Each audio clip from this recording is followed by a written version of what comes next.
লোকসভা নিৰ্বাচনৰ প্ৰাক মুহূৰ্তত বিপিএফ ত্যাগ কৰিছে প্ৰাক্তন মন্ত্ৰী চন্দ্ৰন ব্ৰহ্মই। আজি কাজলগাঁৱত আনুষ্ঠানিকভাৱে ইউপিপিএলত যোগদান কৰিব চন্দ্ৰন ব্ৰহ্মই। কাজলগাঁৱৰ সাপ্তাহিক বজাৰ সভাগৃহত বিটিআৰ প্ৰধান প্ৰমোদ বড়োৰ উপস্থিতিত যোগদান কৰিব ইউপিপিএলত। আৰু এই মুহূৰ্তত আমি পোনপটীয়াকৈ লৈ যাব বিচাৰিছোঁ এই সামগ্ৰিক পৰিৱেশ সন্দৰ্ভত সতীৰ্থ সাংবাদিক জয়ন্ত দেৱনাথ আছে। জয়ন্ত দেৱনাথ আচলতে ৰাজনৈতিক প্ৰেক্ষাপটত এয়া আচলতে ডাঙৰ বিষয় হিচাপে চৰ্চিত হৈছে, কাৰণ চন্দ্ৰন ব্ৰহ্ম পূৰ্বতে এগৰাকী অসম চৰকাৰৰ মন্ত্ৰী আছিল বুলি জানিব পৰা গৈছিল। আৰু এই মুহূৰ্তত আপোনাৰ পৰা বিতংভাৱে এই সামগ্ৰিক বিষয় সন্দৰ্ভত জানিব বিচাৰিম। হয় সমীৰণ, ক'ব লাগিব আজিৰ দিনটোত এক বৰ ডাঙৰ ঘটা বৰভূমি ৰাজনীতিত ঘটিবলৈ ধৰিছে, কাৰণ লোকসভাৰ নিৰ্বাচনৰ প্ৰাক মুহূৰ্তত প্ৰাক্তন বিপিএফৰ উপসভাপতি তথা প্ৰাক্তন মন্ত্ৰী চন্দন ব্ৰহ্ম আজি জল্পনা কল্পনা অন্ত পেলাই আনুষ্ঠানিকভাৱে তেখেতে আজি ইউপিপিএল দলত যোগদান কৰিব। আৰু ইউপিপিএলত যোগদান কৰাৰ কাৰণে ইতিমধ্যে দেখা গৈছে যে আজি কাজলগাঁৱৰ যি ষ্টেডিয়ামৰ পৰা কেইবা সহস্ৰাধিক তেওঁৰ যি দলীয় সমৰ্থকসকলৰ লগত লৈ আজি তেখেতে আনুষ্ঠানিকভাৱে ইউপিপিএল দলত যোগদান কৰিবলৈ গৈ আছে।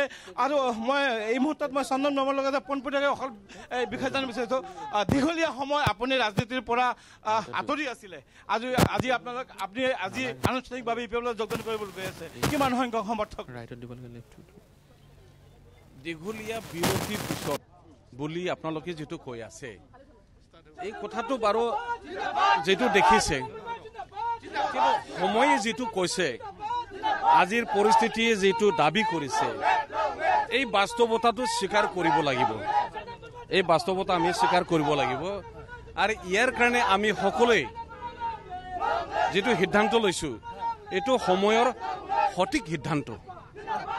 আপোনাৰ যোগদানে বিপিএফত কিমান ক্ষতি হ'ব বুলি ভাবে আৰু ইউপিপিএল কিমান লাভান্বিত হ'ব বুলি ভাবে? আজিৰ পৰাতো বিপিএফৰ যিটো হেমোগ্লোবিন এইটো বিল' 5 হ'ব। আজি আপোনাৰ লগত যিসমূহ প্ৰায় সহস্ৰাধিক দলীয় সমৰ্থকলৈ আপুনি আগবাঢ়িছে, কিমানখিনি বিপিএফত আছে আপোনাৰ? অধিক সংখ্যক বিপিএফ, আপোনালোকে চালে হ'ল, অধিক সংখ্যক বিপিএফ। আপুনি আজি যোগদান কৰাৰ পিছত আপোনাৰ পৰৱৰ্তী ৰাজনৈতিক যাত্ৰা কি ধৰণৰ হ'ব পাৰে? দলে যিটো দায়িত্ব দিব, দলে যিটো নিৰ্দেশ দিব, আৰু সেই দায়িত্ব আৰু নিৰ্দেশটো পালন কৰিবৰ কাৰণে মোৰ যিটো কেপাচিটি, আমাৰ যিটো কেপাচিটি, সেই হিচাপে আমি আগুৱাই যাম। হয়, জয়ন্ত দেৱনাথ, এই মুহূৰ্তত আপোনাক ধন্যবাদ জনাইছোঁ আৰু পৰৱৰ্তী সময়ত পুনৰ আপোনাৰ কাষলৈ যোৱাৰ